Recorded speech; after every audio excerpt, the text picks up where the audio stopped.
Welcome to lunch hour debate. అటు ప్రభుత్వానికి ఇటు కేసీఆర్కి పవర్ షాక్ తగులుతోంది. విద్యుత్ కొనుగోళ్ల విషయంలో జరిగిన కుంభకోణం కానీ, యాదాద్రి భద్రాద్రి పవర్ ప్లాంట్ నిర్మాణంలో అవకతవకలు కానీ, వీటిపై విచారణ చేసేందుకు జస్టిస్ నరసింహారెడ్డి కమిషన్ని తెలంగాణ ప్రభుత్వం ఏర్పాటు చేసింది. ఈ కమిషన్ ఇప్పటికే అనేక మందిని విచారించింది. అధికారులను, అప్పటి విద్యుత్ శాఖ అధికారులను కూడా చాలామందిని విచారించింది. 14 మంది, దాదాపు 14 మందికి నోటీసులు ఇచ్చింది, విచారించింది. కేసీఆర్ కూడా అలానే నోటీసులు ఇచ్చింది. కేసీఆర్ను కూడా విచారణకు రావాలని కోరింది. అయితే కేసీఆర్ మాత్రం విచారణకు రాలేదు. రాకుండా గత నెల 15వ తేదీన 15 జూన్ 2024 ఒక లేఖ నరసింహారెడ్డికి నేరుగా రాశారు, జస్టిస్ నరసింహారెడ్డి గారికి, ది ఎంక్వైరీ కమిషన్ చైర్మన్కి. అసలు ఈ కమిషన్ ఏర్పాటే చట్టవిరుద్ధమని, తాను విచారణకు రాకుండా, విచారణకు చెప్పకుండా, ఎలాంటి తాను నుంచి సమాచారం తీసుకోకుండానే తాను తప్పు చేసినట్లు జస్టిస్ నరసింహారెడ్డి ప్రెస్ మీట్ పెట్టి మరీ ప్రకటించడం, దాన్ని తాను ఒప్పుకోవడం లేదు. చైర్మన్ బాధ్యతల్లో నరసింహారెడ్డి ఉండడానికి ఎంత మాత్రం సమంజసం కాదు, స్వచ్ఛందంగా ఈ చైర్మన్ పదవి నుంచి తప్పుకోవాలంటూ దాదాపు 12 పేజీల లేఖ, నా చేతిలో ఆ లేఖ కూడా ఉంది. జూన్ 15వ తేదీన ఇది కేసీఆర్ రాసిన లేఖ మనం చూస్తున్నాం, స్క్రీన్పై కనిపిస్తుంది. ఇది కేసీఆర్ రాసిన లేఖ నా చేతిలో ఉంది. ఇందులో క్లియర్గా ఆయనే పదే నరసింహారెడ్డి కమిషన్ని తొలగించాలంటూ కూడా ఆయన ఇందులో ఈ లేఖలో నరసింహారెడ్డికి చైర్మన్గా ఉండే అర్హత లేదు అంటూ కూడా ఆయన చెప్పిన పరిస్థితి కనిపిస్తుంది. ఈ లేఖ ఇప్పుడు మన జూన్ 15న కేసీఆర్ రాసిన లేఖ ఇది. జస్టిస్ నరసింహారెడ్డికే నేరుగా ఆయన రాసిన లేఖ. ఇందులో చాలా సందర్భాల్లో అసలు అన్ని అంశాలను పరిగణలోకి తీసుకొని చివరికి కంక్లూడింగ్ లైన్లో మీరు ఎంక్వైరీ కమిషన్ బాధ్యతల నుంచి స్వచ్ఛందంగా వైదొలగాలని నేను వినయపూర్వకంగా విజ్ఞప్తి చేస్తున్నానంటూ నరసింహారెడ్డికి నేరుగా కేసీఆర్ లేఖ రాశారు. అయినా ఆ విచారణ కమిషన్ ముందుకే వెళ్ళింది, కేసీఆర్ను విచారణకు రావాలని కోరింది. దాంతో హైకోర్టును ఆశ్రయించారు కేసీఆర్. జూలై 1న హైకోర్టు మాత్రం కేసీఆర్ ఈ విచారణ కమిషన్ని రద్దు చేయాలి, దీనికి అర్హత లేదంటూ కేసీఆర్ వేసిన పిటిషన్ని హైకోర్టు కొట్టివేసింది. దాంతో ఆయన సుప్రీంకోర్టులో సవాల్ చేశారు. ఈరోజు సుప్రీంకోర్టులో సీజే చీఫ్ జస్టిస్ చంద్రచూడ్ దీనిపై విచారణ జరిపారు. ఆయన చేసిన కీలక వ్యాఖ్యలు ఇప్పుడు బ్రేకింగ్ న్యూస్గా మారాయి. కమిషన్ చైర్మన్ తన అభిప్రాయాలను చెప్పేందుకు ప్రెస్ మీట్ ఎలా పెడతారు?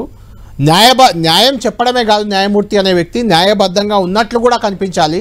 అలా కనిపించలేదు నరసింహారెడ్డి అనే రకంగా జస్టిస్ చంద్రచూడ్ వ్యాఖ్యలు చేశారు. అంతేకాదు, ఈ కమిషన్ చైర్మన్గా నరసింహారెడ్డి ఉండడానికి తగదు, ఆయనను తొలగించాలంటూ కూడా ప్రభుత్వానికి సూచించిన పరిస్థితి, ఆయన అభిప్రాయం వ్యక్తం చేశారు. దాంతో ప్రభుత్వ తరఫు అడ్వకేట్ కూడా దీనిపై సింఘ్వి వాదనలు వినిపిస్తున్నారు. ఆయన కమిషన్ చైర్మన్ను తొలగించడానికి జస్టిస్ చంద్రచూడ్ గారి ముందు ఆయన చెప్పారు, కమిషన్ చైర్మన్ను తొలగిస్తాం, వేరే చైర్మన్ను నియమిస్తాం. ఇప్పుడు లంచ్ బ్రేక్ సుప్రీంకోర్టులో ఉంది. లంచ్ బ్రేక్ తర్వాత నరసింహారెడ్డి స్థానంలో మరొక కమిషన్ చైర్మన్ని ప్రభుత్వం ప్రకటించే అవకాశం ఉంది.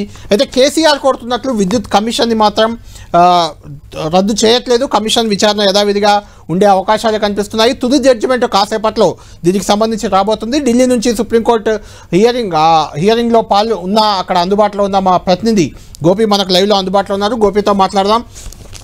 గోపి, అసలు సుప్రీంకోర్టులో ఏం జరిగింది? ఎందుకంటే విద్యుత్ కమిషన్నే రద్దు చేయాలన్నది కేసీఆర్ పిటిషన్. చైర్మన్కి అర్హత లేదని కూడా గతంలో కేసీఆర్ రాసిన లేఖలో పేర్కొన్నారు. చైర్మన్ మాత్రం తొలగించమని చెప్పారు. అంటే దీన్ని ఎలా చూడాలి? పవర్ షాక్ అనేది కేసీఆర్కి తగిలిందనుకోవచ్చా, తెలంగాణ ప్రభుత్వానికి తగిలిందనుకోవచ్చా? ఎస్ కళ్యాణ్, తెలంగాణ ప్రభుత్వం ఛత్తీస్గఢ్ నుంచి కొనుగోలు చేసిన విద్యుత్ కానీ, వాటికి జరిగిన ఒప్పందాలు కానీ, అలాగే యాదాద్రి భద్రాద్రి థర్మల్ ప్లాంట్ల నిర్మాణం, ఈ అవకతవకలకు సంబంధించి ఈ ఏడాది మార్చి 14న తెలంగాణ ప్రభుత్వం, రేవంత్ రెడ్డి ప్రభుత్వం వేసిన జ్యుడిషియల్ ఎంక్వైరీ కమిషన్ చైర్మన్ ప్రస్తుతం ఎల్ నరసింహారెడ్డి ఉన్నారు. సో ఆయన నిర్వహించిన ఒక్క ప్రెస్ మీట్ అనేది సుప్రీంకోర్టు ఈరోజు సంచలన వ్యాఖ్యలు చేయడానికి, అలాగే ఈ ఎంక్వైరీ కమిషన్లో మార్పులు చేర్పులు చోటు చేసుకోవడానికి కారణమైంది. ప్రధానంగా ఈరోజు మొదట కేసీఆర్ తరపు న్యాయవాది ముకుల్ రోహత్గి వాదనలు వినిపించారు. అసలు ఈ ఎంక్వైరీ కమిషనే ముఖ్యంగా చట్టవిరుద్ధం. గత ప్రభుత్వం ప్రజా సంక్షేమం కోసం రాష్ట్ర విభజన జరిగిన సందర్భంలో కరెంటు కష్టాలున్న సమయంలో ఛత్తీస్గఢ్ ప్రభుత్వంతో తక్కువ ధరకే ఇటు విద్యుత్ కొనుగోలు ఒప్పందాలని చేసుకోవడం జరిగింది. ముఖ్యంగా టెండర్లు పిలవకుండా ఇటు ముఖ్యంగా విద్యుత్ కొనుగోలు చేసే ముఖ్యంగా అవకాశం కూడా ఉంటుంది. సో అందులో భాగంగానే ముఖ్యంగా ప్రభుత్వానికి ప్రభుత్వానికి మధ్య జరిగిన ఒప్పందం ఇది, ప్రైవేట్ పార్ట్నర్స్తో జరిగిన ఒప్పందం కాదు ఇది. సో తక్కువ ధరకే మేము ఛత్తీస్గఢ్ నుంచి విద్యుత్ని కొనుగోలు చేసాం. అలాగే ప్రస్తుతం ఉన్న ముఖ్యమంత్రి గత ప్రభుత్వం ముఖ్యమంత్రి పైన వేస్తున్న ఎంక్వైరీ ఇది. సో కక్ష సాధింపు చర్యలో భాగంగానే ఈ ఎంక్వైరీ కమిషన్ వేశారు, కానీ ఇందులో ఎటువంటి తప్పిదాలు జరగలేదని చెప్పి కూడా ముకుల్ రోహత్గి కేసీఆర్ తరఫున వాదన వినిపించడం జరిగింది. అలాగే రెండు రాష్ట్రాల ముఖ్యంగా ఈఆర్సీలకు మధ్య ఒప్పందాలు జరిగాయి, ప్రభుత్వ ఉద్యోగులు ఇందులో భాగస్వాములుగా ఉన్నారు. సో అన్ని ముఖ్యంగా నిబంధనల ప్రకారమే జరిగాయి, కానీ ఎక్కడా కూడా నిబంధనలకు విరుద్ధంగా జరగలేదన్న విషయాన్ని కూడా సుప్రీంకోర్టుకు తెలియపరచడం జరిగింది. అలాగే ఏదైతే ఎల్ నరసింహారెడ్డి ఇటు జూన్ 11వ తేదీన మీడియా సమావేశం పెట్టి కేసీఆర్ అసలు ఈ ఎంక్వైరీ కమిషన్ ముందుకు విచారణకు హాజరు కాకుండానే ఆయన తీసుకున్న నిర్ణయాలకు సంబంధించి ఆయన తన వివరణ ఇవ్వకముందే ఇటు ముఖ్యంగా అక్కడ తప్పు జరిగింది, విద్యుత్ ముఖ్యంగా కొనుగోలు ఒప్పందాల విషయంలో కానీ, థర్మల్ ప్లాంట్ల నిర్వహణ విషయంలో కానీ, ఏర్పాట్ల విషయంలో కానీ తప్పు జరిగిందన్న విధంగా ఇటు ముఖ్యంగా నరసింహారెడ్డి మీడియా సమావేశాన్ని ఎలా నిర్వహిస్తారో అని చెప్పి కూడా సుప్రీంకోర్టు ముందు అభ్యంతరం వ్యక్తం చేశారు. సో ఈ అంశాన్ని సీజీఐ కూడా ప్రశ్నించడం జరిగింది. అసలు ముఖ్యంగా ఈరోజు వాదనల సందర్భంగా కూడా మేము తక్కువ ధరకే కొనుగోలు చేసాం, ఎటువంటి తప్పిదాలు జరగలేదు, ఇవన్నీ కూడా కమిషన్ ముందుకు వెళ్ళి చెప్పొచ్చు కదా అని చెప్పి కూడా సీజీఐ అన్నారు. కానీ ఆలోపే ముఖ్యంగా ఎన్నికల ప్రచారంలో కేసీఆర్ బిజీగా ఉన్నారు. ఆలోపే ఎల్ నరసింహారెడ్డి జూన్ 15వ తేదీకి ముందే ముఖ్యంగా కేసీఆర్ లేఖ రాసే మునిపే ఆయన మీడియా సమావేశాన్ని నిర్వహించి ఇందులో తప్పులు జరిగినట్లుగా ముఖ్యంగా తన అభిప్రాయాలను వెల్లడించడం జరిగింది. అప్పటి వరకు వచ్చిన అధికారులు కానీ, మంత్రి కానీ వాళ్ళు ఇచ్చిన వివరణ ఆధారంగా ఈ ముఖ్యంగా ఎంక్వైరీ కమిషన్ యొక్క నివేదిక ముఖ్యంగా సారాంశాన్ని ఆయన బయటపెట్టడం జరిగింది. కానీ పూర్తి స్థాయిలో కేసీఆర్ వివరణ తీసుకున్న తర్వాత ఇదే ఫైనల్ నివేదిక, ఎంక్వైరీ కమిషన్ రిపోర్ట్ అని చెప్పి ఆయన ఎక్కడ మీడియా సమావేశాన్ని నిర్వహించలేదు. అయితే ఆ ప్రీ స్టేజ్లో కూడా ఎట్లా ముఖ్యంగా ముఖ్యంగా రిటైర్డ్ జడ్జ్ కమిషన్ చైర్మన్గా వ్యవహరిస్తున్న వ్యక్తి ఏ విధంగా మీడియా సమావేశాన్ని నిర్వహిస్తారు, న్యాయం చేయడం అంటే న్యాయం చేసినట్లు కనిపించాలి కూడా అన్న వ్యాఖ్యల్ని కూడా సీజీఐ చేయడం జరిగింది. సో ఖచ్చితంగా ఇక్కడ ఆయన నిర్వహించిన మీడియా సమావేశం అనేది ఇప్పుడు ఆయన ఆ కమిషన్ నుంచి తొలగించేంత వరకు కూడా తొలగించాలని చెప్పి కూడా ఇటు కేసీఆర్ అడ్వకేట్ ఇద్దరి వాదనలు మీరు విన్నారు, అక్కడ దగ్గరుండి విన్నారు. కాబట్టి మీకు ఓవరాల్ ఆర్గ్యుమెంట్లను చూసినప్పుడు కానీ, జస్టిస్ సిజే చంద్రచూడ్ గారు చేసిన వ్యాఖ్యలను చూసినప్పుడు కానీ మీకు ఏమనిపించింది? అదంటే జస్టిస్ నరసింహారెడ్డిని తొలగించడం అనేది కేసీఆర్ విజయంగానో లేకుంటే తెలంగాణ ప్రభుత్వ పరాజయంగానో మనం భావించవచ్చా? అలా చూడడానికి ఉందా? ఖచ్చితంగా ఇక్కడ రెండు అంశాలని పరిశీలించాలి కళ్యాణ్. ఒకటి, కేసీఆర్ మొత్తానికి అసలు ఈ ఎంక్వైరీ కమిషన్నే రద్దు చేయాలి, ఇది చట్టవిరుద్ధం అంటున్నారు. కానీ అక్కడ ఇప్పటి వరకు కోర్టు వాదనలో ఈ కమిషన్ని రద్దు చేస్తామని ఎక్కడా కూడా చెప్పలేదు. కేవలం ముఖ్యంగా రిటైర్డ్ జడ్జి స్థానంలో ఉన్న ముఖ్యంగా ఎల్ నరసింహారెడ్డి స్థానంలో కొత్త వారిని నియమించండి, ఆయన బయాస్డ్గా వ్యవహరించారు, మీడియా సమావేశం నిర్వహించడం సరికాదు అన్న ధోరణి సుప్రీంకోర్టు కనబరిచింది. కాబట్టి సో మరొక జడ్జిని మేము నియమిస్తామని చెప్పి ప్రభుత్వ తరపు న్యాయవాది అభిషేక్ మను సింఘ్వి కోర్టుకు తెలపడం జరిగింది. సో ప్రస్తుతం ఇదే అంశం పైన ఏజీ సుదర్శన్ రెడ్డిలో ఇటు హైదరాబాద్లో రేవంత్ రెడ్డి ఏజీ సుదర్శన్ రెడ్డితో భేటీ అయ్యారు. సో ప్రస్తుతం నెక్స్ట్ ఎవరిని ఎంక్వైరీ కమిషన్ చైర్మన్గా నియమించాలి అన్న అంశానికి సంబంధించి తెలంగాణలో చర్చలు జరుగుతున్నాయి ప్రభుత్వ పరంగా. సో అక్కడ నిర్ణయం తీసుకున్న తర్వాత ప్రభుత్వ తరపు న్యాయవాదికి ఆ పేరు తెలపడం జరుగుతుంది. ఆయన సుప్రీంకోర్టులో నెక్స్ట్ 2 o'clock జరిగే హీరింగ్స్లో ఎవరిని నియమించబోతున్నారు అన్న అంశాన్ని సీజీఐకి తెలియపరిచిన తర్వాత తుది ఉత్తర్వు కాపీ రాబోతుంది. అయితే కేసీఆర్ ఎంక్వైరీ కమిషన్ ముందుకు వెళ్లే ముఖ్యంగా సమాధానం చెప్పాలా, లేక ఎంక్వైరీ కమిషన్ బయాస్డ్గా వ్యవహరించకుండా ఏమైనా విధి విధానాలని ముఖ్యంగా సుప్రీంకోర్టు రూపొందిస్తుందా, అలాగే ఎన్ని రోజుల లోపల ఎంక్వైరీ కమిషన్ తమ రిపోర్ట్ సబ్మిట్ చేయాల్సి ఉంటుంది, ఇటువంటివి ఏమన్నా సుప్రీంకోర్టు ఇంకా అడిషనల్గా ఇప్పటి వరకు ఉన్న కమిషన్ కక్ష సాధింపు చర్యతో ముఖ్యంగా వ్యవహరిస్తుంది అని చెప్పి ముకుల్ రోహత్గి వాదనలు వినిపించారు. కాబట్టి ఆ విధంగా బయాస్డ్గా కాకుండా, ప్రభుత్వానికి అనుకూలంగా నివేదిక ఇచ్చే విధంగా కాకుండా, వాస్తవాలకు నిజంగా అసలు ఏం జరిగింది, విద్యుత్ కొనుగోలు ఒప్పందాలు అలాగే థర్మల్ ప్లాంట్ల ఏర్పాటు వీటిలో అవకతవకలు జరిగాయా లేదా అనేది పారదర్శకంగా, ముఖ్యంగా జ్యుడిషియల్ ఎంక్వైరీ అంటేనే పారదర్శకంగా జరిగేది. సో అట్లా సుప్రీంకోర్టు ఇంకా అడిషనల్గా ఏమన్నా ముఖ్యంగా తమ ఉత్తర్వుల్లో వెలువరిస్తుందా అనేది మనం వేచి చూడాల్సి ఉంటుంది. ప్రస్తుతానికైతే జడ్జిని మార్చండి అన్న వ్యాఖ్య అయితే సుప్రీంకోర్టు చేయడం జరిగింది. దానికి అనుగుణంగా ప్రభుత్వం కూడా అందుకు సిద్ధపడి మారుస్తాం, 2 గంటల తర్వాత మేము ఎవరిని నియమించబోతున్నాం అనేది తెలియపరుస్తామని చెప్పారు. సో నెక్స్ట్ విధి విధానాలకు సంబంధించి ఏమన్నా షరతుల్ని కమిషన్కి రూపొందిస్తుందా, కేసీఆర్ నేరుగా కమిషన్ ఎదుటకు వెళ్ళి పూర్తి స్థాయి వివరాలని చెప్పి ఇవ్వాలని చెప్పి ఆదేశిస్తుందా, అలాగే ఎన్ని రోజుల లోపల ఈ దర్యాప్తు పూర్తి చేయాలంటుంది. ఇంకా ఫర్దర్గా ఇటు కేసీఆర్ తరపు న్యాయవాది ముకుల్ రోహత్గి, ప్రభుత్వ తరపు న్యాయవాది అభిషేక్ మను సింఘ్వి కూడా వాదనలు వినిపించిన తర్వాత తదుపరి తుది ఉత్తర్వుల్ని సుప్రీంకోర్టు ఇవ్వబోతోంది. Kalyan. Right, thank you Gopi. తుది ఉత్తర్వులు ఎలా ఉండబోతున్నాయి ఏంటి మళ్ళీ మిమ్మల్ని సంప్రదిస్తాం. మొత్తానికి సుప్రీంకోర్టులో లంచ్ వరకు మాత్రం వాడి వేడి వాదనలు వినిపించారు. ఇద్దరు అడ్వకేట్లు కూడా ముకుల్ రోహిత్కి, అభిషేక్ మన్ సింగ్ ఇద్దరు కూడా బలమైన వాదనలే వినిపించారు ఎవరి తరఫున వాళ్ళు. దాంతో విచారణ కమిషన్ రద్దు చేయకుండానే విచారణ కమిషన్ న్యాయమూర్తిని మాత్రం నరసింహారెడ్డిని మాత్రం తొలగించడానికి ప్రభుత్వం సిద్ధమైంది. కొత్తగా ఎవరిని చైర్మన్గా నియమిస్తుందని మనం చూడాలి. మాతో దీనిపై నేను మాట్లాడేందుకు మాజీ మంత్రి కొప్పుల ఈశ్వర్ ఫోన్ లైన్లో మనకు అందుబాటులో ఉన్నారు. ఈశ్వర్ గారితో మాట్లాడదాం. ఈశ్వర్ గారు, అంటే ఈరోజు సుప్రీంకోర్టులో వచ్చిన జడ్జిమెంట్ ఇంకా రాలేదు, వాదనలు మాత్రం అయ్యాయి. ఈ విద్యుత్ కమిషన్ చైర్మన్ని తొలగించాలని సుప్రీంకోర్టు చెప్పింది. ప్రభుత్వం కూడా తొలగించేందుకు రెడీ అవుతుంది, కొత్త చైర్మన్ని నియమించేందుకు సిద్ధమవుతుంది. దీన్ని ఎలా చూస్తారు మీరు? అంటే మీరు కమిషన్నే రద్దు చేయాలన్నారు కానీ రద్దు చేయట్లేదు, చైర్మన్ మాత్రం తొలగించారు. ఇది మీరు దీన్ని విజయంగా భావిస్తున్నారా, లేకుంటే కమిషన్ని రద్దు చేసే వరకు మళ్ళీ ఫర్దర్గా కూడా పోరాటం చేస్తారా?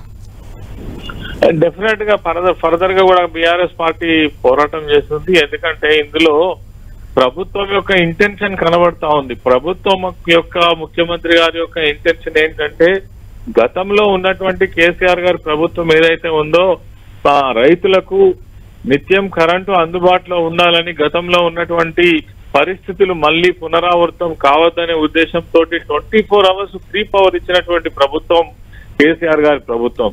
దానిపైన మరి కోడిగుడ్డు మీద ఈకలు వేరే ప్రయత్నం చేసినటువంటి పని మాత్రమే రేవంత్ రెడ్డి ముఖ్యమంత్రి విధానం కనబడ్డది. అందుకే నర్సింహారెడ్డి కమిషన్ ఏదైతే ఉందో ఈ కమిషన్ యొక్క లోపభూయిష్టమైనటువంటి కమిషన్ అనేది మనం ఖచ్చితంగా చెప్పవచ్చు. ఎందుకంటే కమిషన్ వేసిన తర్వాత నిజ నిర్ధారణ జరిగిన తర్వాత అనేక విషయాలు పరిశీలించిన తర్వాత మరి ఓ కమిషన్ చైర్మన్ గా ఉన్నటువంటి నరసింహారెడ్డి మాట్లాడాల్సింది పోయి ఆయన కమిషన్ వేసినటువంటి కొద్ది రోజులకే ప్రెస్ మీట్ పెట్టి అందులో ఏదో తప్పులు జరిగినట్టు గత ప్రభుత్వం కేసీఆర్ గారి హయాంలో ఏదో జరిగినట్టుగా మాట్లాడడం అనేది చాలా దురదృష్టకరం. అందుకే ఇది న్యాయపరంగా మరి మాకు న్యాయం చేసేటువంటి కమిషన్ కాదు, ఇది కేవలం రేవంత్ రెడ్డి కాంగ్రెస్ ప్రభుత్వం యొక్క మరి కక్ష సాధింపు ధోరణికి వ్యతిరేకంగా కక్ష సాధింపు ధోరణి ప్రదర్శించే విధంగా ఉన్నదనే ఉద్దేశంతో మరి కమిషన్ వ్యతిరేకించడం జరిగింది.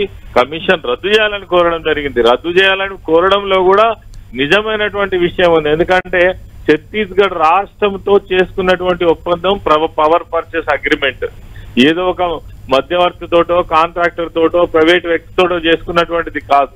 ఒక ప్రభుత్వం నుంచి ఇంకో ప్రభుత్వము అగ్రిమెంట్స్ ఉన్నప్పుడు దానిలో లావాదేవీలు ఉన్నాయనేటువంటిది ఎవరికైనా తెలుసు. అదే విధంగా మీరు కాళేశ్వరం మీద కూడా ఇంకో కమిషన్ వేయబోతా ఉన్నారు. ఈ కమిషన్ ఏదైతే ఉందో అందులో కూడా మరి పవర్ కు సంబంధించినటువంటి విషయాలలో ఏదో తేలుతుందని ప్రజలను మభ్యపెట్టేటువంటి ప్రయత్నం చేశారు. ఇందులో ఎటువంటి తప్పు లేదు అని మేము ముమ్మాటికి చెప్పగలుగుతాం. ఎందుకంటే ప్రజలకు నీతిగా న్యాయంగా వ్యవసాయ రంగాన్ని అభివృద్ధి చేయాలనే ఉద్దేశంతో మాత్రమే కేసీఆర్ గారు ఆ రోజు వ్యవసాయానికి సంబంధించినటువంటి పవర్ కావచ్చు ఇతర విషయాలలో ప్రత్యేక శ్రద్ధ చూపించినటువంటి విషయం కాళేశ్వరం ప్రాజెక్టు నిర్మాణానికి సంబంధించి కూడా. కాబట్టి ఈ నర్సింహారెడ్డి కమిషన్ తొలగించడం అనేది నిజంగా బీఆర్ఎస్ విజయంగా కేసీఆర్ గారి విజయంగానే మేము భావిస్తా ఉన్నాం. వచ్చే కమిషన్ కూడా న్యాయబద్ధంగా మరి పరిశీలన జరిపినట్టయితే ఇందులో ఏమీ ఉండదు అనేటువంటిది కూడా వాస్తవం.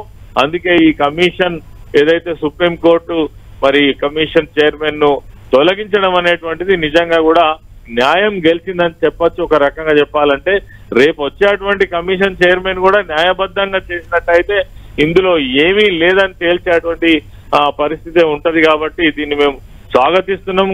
సుప్రీంకోర్టు తీర్పు ఏదైతే ఉందో నిజంగా కూడా చాలా గర్విస్తున్నామని ఈ సందర్భంగా తెలియజేస్తాం.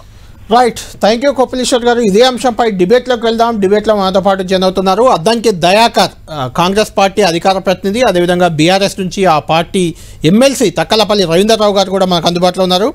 దయాకర్ గారు, ముందు మీరు చెప్పండి. కోపిలేశ్వర్ గారు మాట్లాడారు ఇంతసేపు, విద్యుత్ కమిషన్ చైర్మన్ నరసింహారెడ్డిని తొలగించాలని సుప్రీంకోర్టు చెప్పేసింది. ప్రభుత్వం కూడా మరో చైర్మన్ని నియమించేందుకు రెడీ అవుతుంది.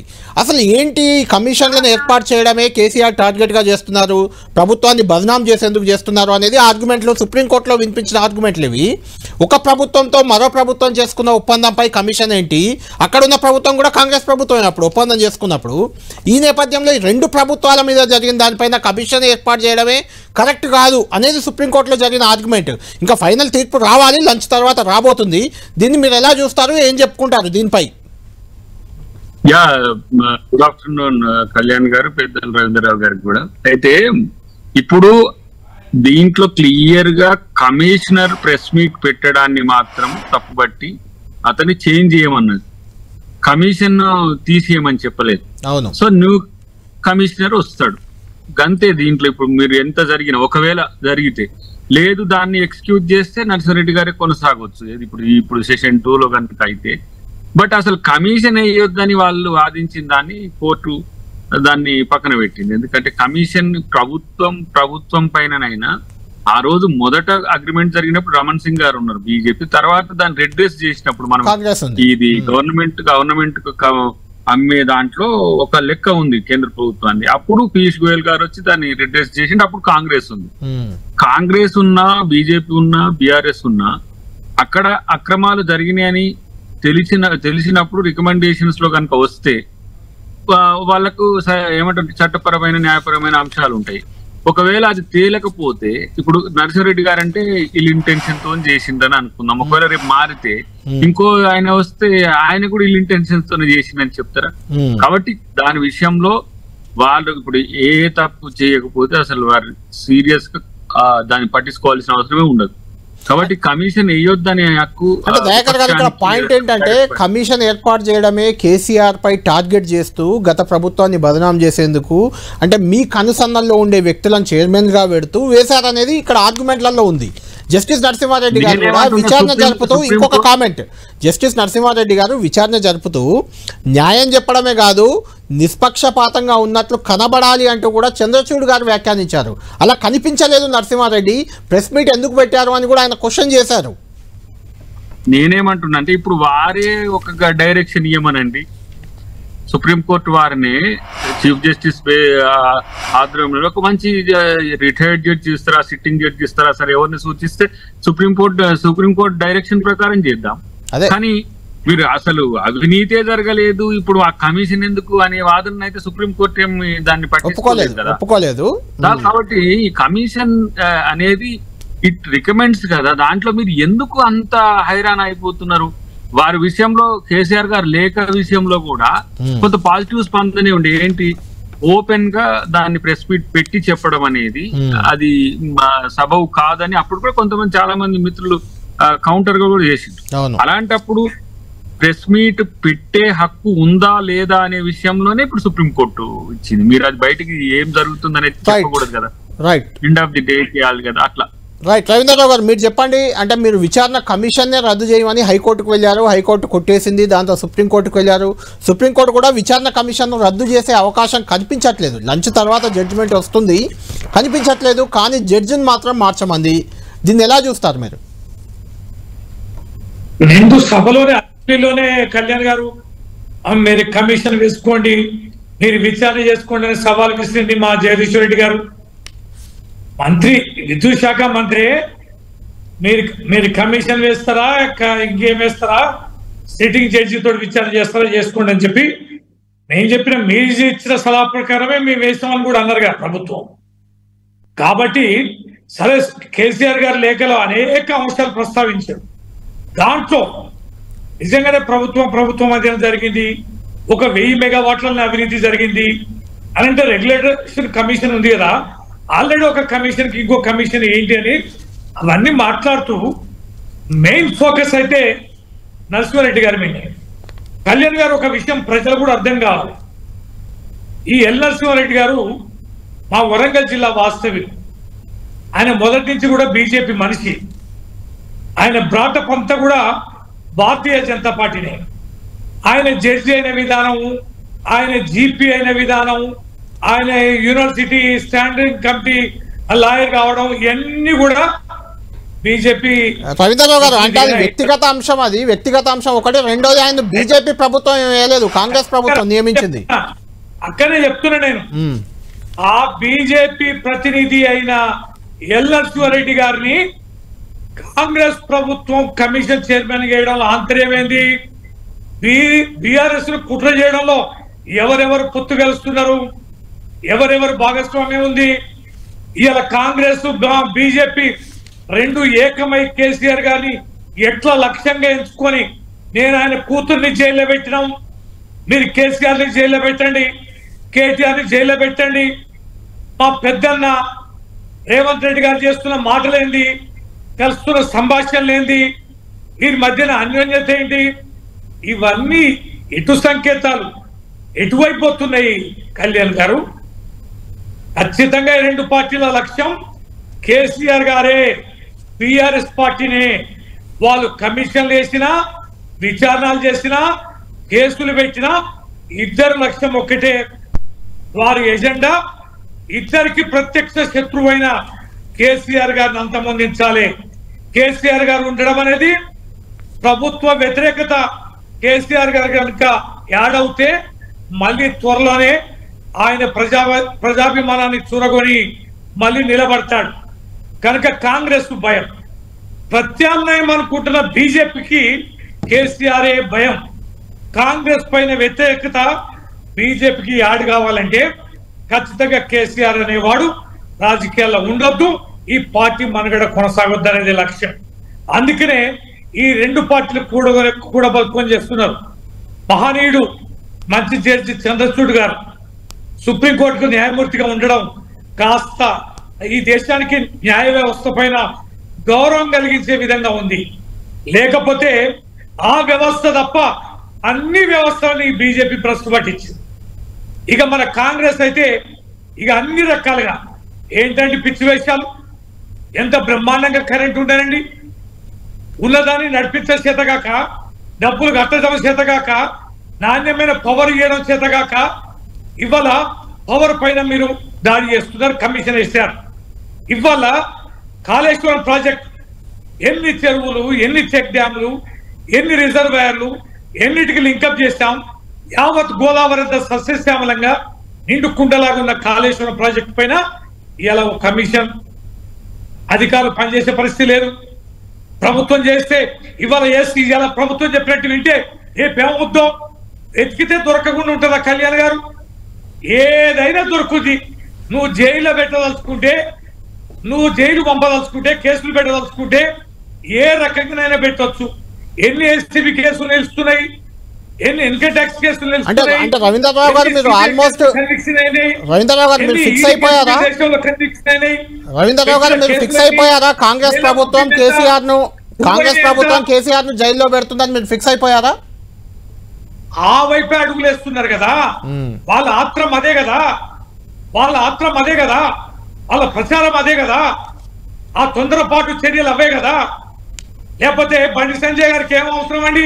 హరీష్ రావు గారు మంచోడు, మా పార్టీలో మంచి లీడర్ గురించి కేసీఆర్ కుటుంబం మీద విచ్చలవిడిగా మాట్లాడే బండి సంజయ్, హరీష్ రావు మీద విచ్చలవిడిగా మాట్లాడే బండి సంజయ్ ఇవాళ హరీష్ రావు గారి గురించి గొప్పగా ఎందుకు మాట్లాడుతున్నాడు?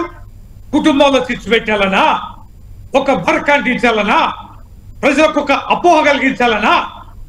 ఎంత విషపూరితమైన దాడి కల్పిస్తుందో ఖచ్చితంగా తేలుతుంది. అందుకనే ఇవాళ ఒక చెంపబెట్టు, ఒక చెంప దెబ్బ ఇది. దయాకరణ ఇంతకుముందు అన్నాడు సుప్రీంకోర్టు, మా పెద్దన్న దయాకరణ మరి కాస్త సున్నితంగానే అన్నాడు కానీ చాలా గట్టిగానే అన్నాడు. మరి ఆ సుప్రీంకోర్టు అనే ఏమనండి ఒక జడ్జిని అని, సుప్రీంకోర్టుకి ఏ అంశం మీద పోయినాం, ఏది అడుగుతున్నాం? సుప్రీంకోర్టు పరిపాలన చేస్తుందా? సుప్రీంకోర్టు కేసులు పెడుతుందా? సుప్రీంకోర్టు దర్యాప్తులు చేస్తుందా? సుప్రీంకోర్టు అవినీతి కేసులను మాట్లాడుతుందా?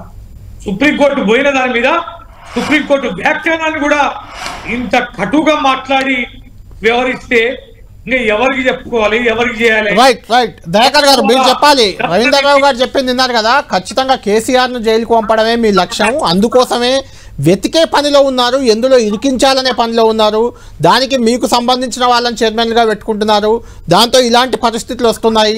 అంటే నిజంగా కూడా ఇది ఒక చైర్మన్ను తొలగించమని ఒక కమిషన్ అండి, అది రాజ్యాంగబద్ధ సంస్థ.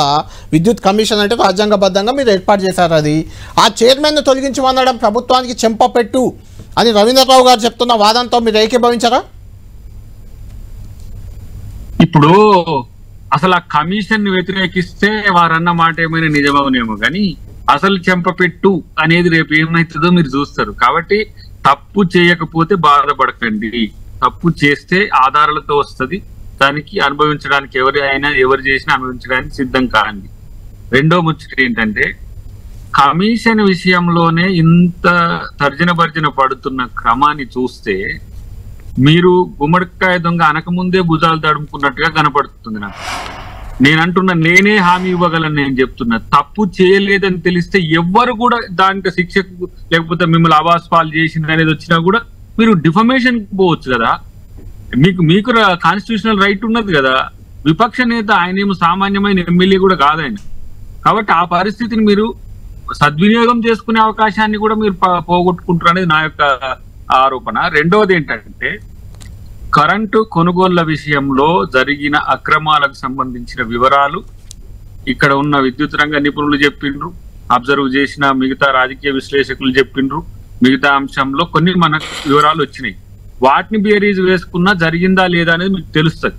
కాబట్టి దానికి సిద్ధపడండి. ఇప్పుడు దీని మీద ఏమున్నది, సుప్రీంకోర్టు జడ్జిమెంట్ దాని మీద నెక్స్ట్ లెవెల్ ఏంటిది, వాళ్ళే కమిషన్ ఇస్తారు, దాని మీద కమిషన్ ఇస్తారు, దాని మీద మనం ముందుకు పోవచ్చు. కానీ దీని రాజకీయాలు అంటే ఏదో ప్రభుత్వానికి చెంపపెట్టు, గొడవలు పెట్టు, ఆ పెట్టు, ఈ పెట్టు, దాంతో వచ్చే లాభం కూడా లేదు. కాబట్టి అక్కడ అసలు నష్టపోయింది వేరున్నది. 4,000 కోట్ల రూపాయల నష్టం జరిగింది. కాబట్టి ఆ విషయంలో ప్రభుత్వం చాలా సీరియస్ గా ఉంటది.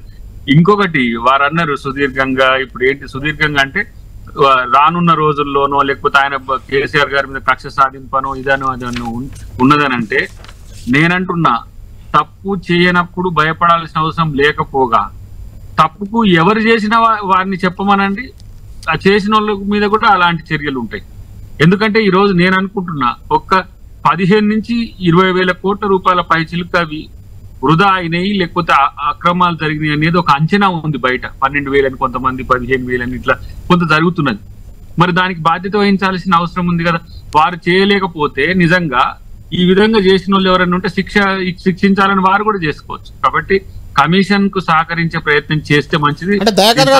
ముఖ్యమంత్రి గారు దయాకర్ గారు, మీకు తెలుసు న్యాయబద్ధంగా కూడా కొన్ని అంశాలు మీకు తెలుసు. ఈఆర్సీ ట్రిబ్యునల్ ఇలాంటివి ఉండగా మళ్ళీ దానిపై విచారణ కమిషన్ అక్కర్లేదు అనే ఆర్గ్యుమెంట్ ప్రధానంగా ఈరోజు సుప్రీంకోర్టులో వినిపించారు. కేసీఆర్ రాసిన లేఖలో కూడా అదే అంశాన్ని ప్రస్తావించారు. నేనంటున్నా, ఇప్పుడు ఆయనకున్న రైట్స్ అన్ని వాడుకోమనండి. ప్రభుత్వంకున్న రైట్స్, ఇప్పుడున్న ప్రభుత్వంకున్న రైట్స్ మేము దానికి చెప్తాం. ఆ విషయాల్లో మేమేమి రాజ్యాంగ వ్యతిరేకంగానో చట్ట వ్యతిరేకంగానో పోం. కాబట్టి దాని మీద ఇంకేమి అనుమానాలు పెట్టుకోవద్దని చెప్పండి. రవీంద్రరావు గారు ఎట్లా కేసీఆర్ గారికి దగ్గరే. మరి ఇప్పుడు జరుగుతున్న ప్రయత్నాన్ని వారు సహకరిస్తే ఇంకా తొందరగా వారి మీద వస్తున్న అభియోగాలు లేకపోతే ప్రభుత్వం మీద వస్తున్న అభియోగాలు ఈజీగా క్లియర్ అవుతాయి. కాబట్టి ఆలోచించమని చెప్తున్నా అంతే. ప్రెస్ మీట్ ఉన్నది కాబట్టి మీరు దీన్ని కంటిన్యూ థ్యాంక్ యూ దయాకర్ గారు. ఫైనల్ గా రవీంద్రరావు గారు మీరు కంక్లూడ్ చేయండి. అంటే కమిషన్ చైర్మన్ అయితే ఎలాగో తొలగించాలని సుప్రీంకోర్టు చెప్పింది, కమిషన్ చైర్మన్ మారబోతున్నారు. మరి కమిషన్ ముందు విచారణకు కేసీఆర్ హాజరవుతారా? కేసీఆర్ని ఖచ్చితంగా పిలుస్తుంది కమిషన్. విచారణ కమిషన్ ముందుకు వెళ్ళి ఏం జరిగిందో చెప్తారా? 15 పేజీల లేఖ ఎలాగో రాశారు, ఇందులో చాలా అంశాలు ప్రస్తావించారు. జూన్ 15న కేసీఆర్ గారు రాసిన లేఖ, ఇవే అంశాలు కమిషన్ ముందుకు వెళ్ళి చెప్తారా కేసీఆర్ గారు? ఏం జరుగుతుందో చూద్దాం. అంతా న్యాయ నిపుణులతో నిర్ణయం తీసుకొని ఇంకా జడ్జిమెంట్ కాపీ రావాలి. దాంట్లో ఏం చెప్పారు, ఇంకా జడ్జిమెంట్ కూడా రాలేదు, లంచ్ తర్వాత వస్తుంది జడ్జిమెంట్. అదే పరిగణలోకి తీసుకొని సరైనటువంటి నిర్ణయమే తీసుకుంటారు.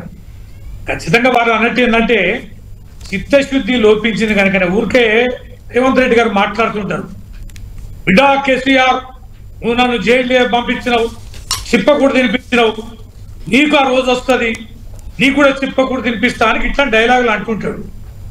మరి ఆయన పోయిన కేసు ఏంది, రెడ్ హ్యాండెడ్ గా దొరికింది ఏంది, ఆ వీడియోలో మాట్లాడింది ఏంది, అవన్నీ సాక్ష్యంగా ప్రత్యక్షంగా దొరికినా కూడా ఆయనకి ఇంతవరకు ఇంకా శిక్ష పడలే. ఇంకా ఇన్ని సంవత్సరాలు అయినా ఇంకా నడుస్తూనే ఉంది కేసు. అయితే నిర్దోషి ఆయన, కేసు అయితే అయింది కదా. అయితే ఇప్పుడు ఆయన జైలు పోయింది కాబట్టి కేసీఆర్ జైలు పంపాలన్నాడు, కరెక్టేనా? ఏది ఏమైనా చేసి జైల్లో తోలిస్తా, చిప్పకూడు పంపిస్తా అనేది ఏంది? ఇవన్నీ ఈ రకమైన అరాచకవాదపు ఆలోచనలతోటి చేసే నిర్ణయాలతోటి ఖచ్చితంగా అబాస్పాలు అవుతారు. ఖచ్చితంగా ఎక్కడొక్కడ ఒక స్కోప్ అంటూ కూడా ఉంటది. ఆ స్కోప్ అనేది ఖచ్చితంగా అవకాశం కల్పిస్తుంది. తిరిగి ఎలా బుద్ధి చెప్పాలో కూడా ఆ అవకాశాన్ని మేము అందిపుచ్చుకుంటాం. ఆ టైం కూడా వస్తుంది.